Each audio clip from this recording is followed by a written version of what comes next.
EVM द्वारा vote की ताकत को छल करने की बात हो, चाहे मानवता के अंदर हिंदू और मुसलमान का जहर घोलकर हिंदू राष्ट्र अंधभक्तों की बात हो, तमाम जगह संविधान को कमजोर और तोड़ने और खत्म करने का षड्यंत्र इस सरकार ने 2014 से लेकर रच रही है और कहीं ना कहीं वो कामयाब भी हो रही है।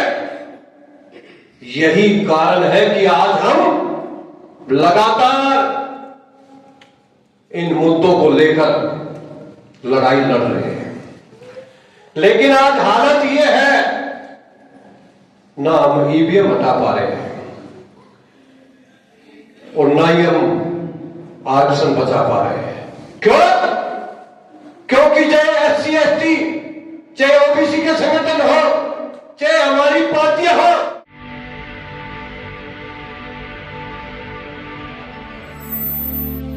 मैं अपने बहुसंख्यक समाज के महापुरुषों को कोटि कोटि नमन करते हुए all India backward classes federation के सम्मानित पद पर विराजमान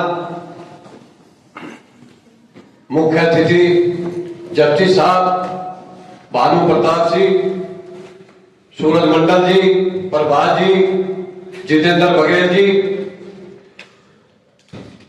रिटायर्ड IAS साहब और बेहतरीन तरीके से अध्यक्षता कर रहे मंच की भाई का भी बहुत बहुत धन्यवाद। और मंच के सामने पूरे भारतवर्ष से आए हुए सभी डायमंड वर्ग के नौजवान साथियों, बुजुर्गों और मातृ शक्ति सभी को जय हिंद, जय संविधान।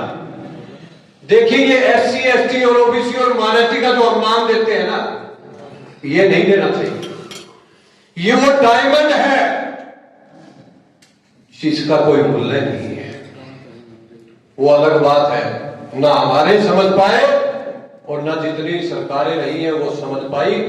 यही वो डायमंड वर्ग है जिसने इस देश को मुगलों और अंग्रेजों से आजाद कराया और ये वही डायमंड वर्ग है आजादी के बाद सीमा की बात हो,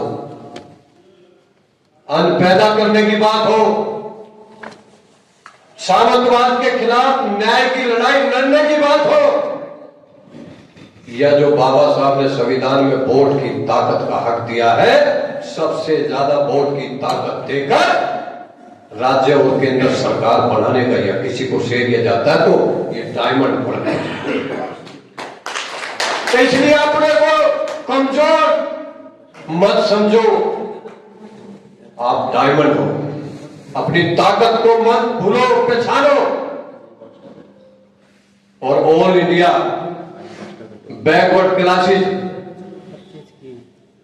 जस्टिस साहब के नेतृत्व में वर्किंग प्रेसिडेंट हंसराज जागर जी, बड़े भाई, तमाम टीम के द्वारा लगातार जब जस्टिस थे, चेयरमैन थे, जब भी ये लड़ाई लड़ रहे थे और आज सब कुछ होने के बाद भी फिर भी आपकी लड़ाई को पूरे भारत में लड़ रहे हैं। जोरदार तालियां बजाएं। साथियों, आज जो देश की हालत है वो किसी से छुपी नहीं। 2014 से लेकर अब तक, चाहे वो आरक्षण छीनने की बात हो, चाहे वो देश फेंकने की बात हो, ईवीएम द्वारा वोट की ताकत को छल करने की बात हो, चाहे मानवता के अंदर हिंदू और मुसलमान का जहर घोलकर हिंदू राष्ट्र अंधभक्तों की बात हो, तमाम जगह संविधान को कमजोर और तोड़ने और खत्म करने का षड्यंत्र इस सरकार ने 2014 से लेकर रच रही है और कहीं ना कहीं वो कामयाब भी हो रही है। यही कारण है कि आज हम लगातार इन मुद्दों को लेकर लड़ाई लड़ रहे हैं। लेकिन आज हालत यह है, ना हम ईवीएम हटा पा रहे हैं और ना ही हम आरक्षण बचा पा रहे हैं। क्यों? क्योंकि चाहे SC ST, चाहे ओबीसी के संगठन हो, चाहे हमारी पार्टियां हो, वो सब कबीलों में लड़ रहे हैं। और जब तक तमाम डायमंड वर्ग के भारतवर्ष के संगठन एक मंच पर आकर और अपने महापुरुषों के बनाए हुए रास्ते पर नहीं चलेंगे और राष्ट्रव्यापी आंदोलन खड़ा नहीं करेंगे, तो आने वाले समय में आपकी पीढ़ियां, आपके बच्चे भी आपको माफ नहीं करेंगे। आज ये देश गुलामी की तरफ जा रहा है। और मैं तो एक चीज कहना चाहता हूं, कोई साथियों ने बोला, एससी और एसटी कहीं ना कहीं ये मजबूती के साथ अपना हक ले रहे हैं और छीन भी रहे हैं और आगे बढ़ रहे हैं। लेकिन ओबीसी जो देश के अंदर 65 से 70 करोड़ के रूप में पूरे भारत में है, और जो बड़े भाई के रूप में और सबसे मजबूत होने के बावजूद भी, चाहे वो आज राजनीति के अंदर हो, चाहे जो बीपी मंडल जी ने जो 90 के दशक में जो 3 साल लगातार कितनी कुर्बानियां देने के बाद 1993 में लागू कराया, लेकिन आज तक उस 27% आरक्षण में से 11% आरक्षण ले पाए ओबीसी। आज तक 27% आरक्षण भी हम नहीं ले पाए, सबसे मजबूत होने के बाद भी, सबसे ज्यादा संख्या होने के बाद भी। कहीं ना कहीं ये ओबीसी उन अंधभक्तों की हिंदू राष्ट्र में भी उनकी दरिया बिछाने का काम कर रहे हैं। आज सबसे ज्यादा अगर आजादी के बाद अगर किसी का हक छीन रहा है तो वो इस ओबीसी समाज का छीन रहा है। आज न्यायपालिका से लेकर चले जाइए, केंद्रीय विश्वविद्यालय में चले जाइए, 2017 से लेकर 2021 तक 11,000 से सीटें ज्यादा एमबीबीएस की नीट के अंदर आपकी खत्म कर दी गई। अब कहीं आपके ऊपर क्रेमिया लगाया जा रहा। आज दिल्ली के अंदर जो हमारे बाहर से आए हुए लोग हैं, 93 के एक्ट के लागू की वजह से आज ओबीसी का सर्टिफिकेट नहीं बना पा रहे, शिक्षा नौकरियों में हिस्सेदारी नहीं मिल पा रही।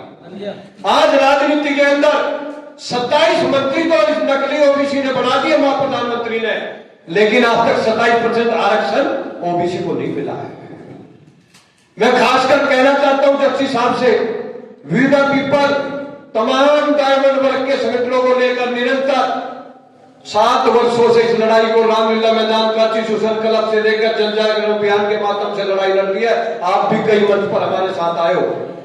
मैं आपको विश्वास दिलाता हूं, वी द पीपल के साथ जितने भी डायमंड वर्ग के संगठन हैं, वो आपके साथ नीचे बैठकर आपकी रोड पर लड़ाई लड़ने के लिए आपके साथ कंधे से कंधा मिलाकर खड़े हैं। आप आगे बढ़िए, क्योंकि हम जरूरत है संविधान बचाने की, देश बचाने की, और उसको वही बचा सकता है जो देशभक्त होगा, जो डायमंड वर्ग होगा, जो बाबा साहब फूले परियार कुशवाहा जी के, बीपी मंडल जी के पच्चीनों पर चलने वाला होगा।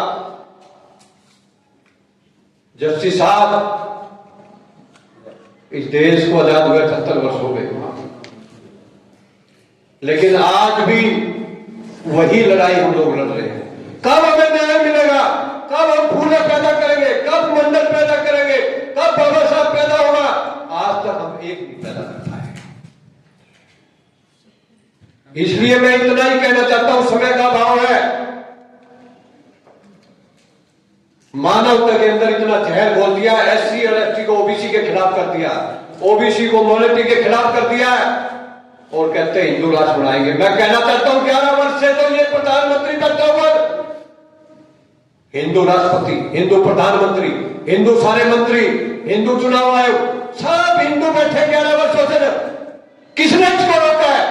8 बजे आकर लॉकडाउन लगा सकता है, 8 बजे आकर कोरोना काल के अंदर आ सकता है, नोटबंदी पे लगा सकता है, लेकिन आज 8 बजे आकर हिंदू राष्ट्र की घोषणा करते, कोई रोकेगा इसको? कभी नहीं बन सकता हिंदू राष्ट्र। ये हमारी मानवता के अंदर जहर घोलने का षड्यंत्र है लोगों का, और वो बांटने में कामयाब है। इसलिए मैं कहना चाहता हूं, इस देश को आजादी से लेकर आज तक जो मजबूत करने का विकास में वोट की ताकत से हिंदू, मुसलमान, सिख, ईसाई सभी ने किया है।